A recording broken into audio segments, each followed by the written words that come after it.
سیدنا عمر رضی اللہ تعالی عنہ سے روایت ہے کہ رسول اللہ صلی اللہ علیہ وآلہ وسلم نے فرمایا، جو شخص بازار میں داخل ہوتے وقت یہ دعا پڑھے،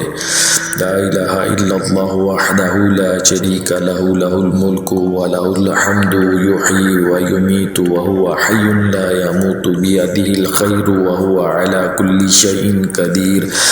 اللہ کے سوا کوئی معبود نہیں، وہ اکیلا ہے، اس کا کوئی شریک نہیں، اسی کے لیے بادشاہت ہے اور اسی کی تعریف ہے، وہ زندہ کرتا ہے اور مارتا ہے اور وہ زندہ ہے، کبھی نہیں مرے گا، بھلائی اسی کے ہاتھ میں ہے اور وہ ہر چیز پر پوری طرح قادر ہے، تو اللہ تعالیٰ اس کے لیے 10 لاکھ نیکیاں لکھتا ہے، 10 لاکھ گناہ معاف فرماتا ہے اور اس کے 10 لاکھ درجات بلند فرماتا ہے،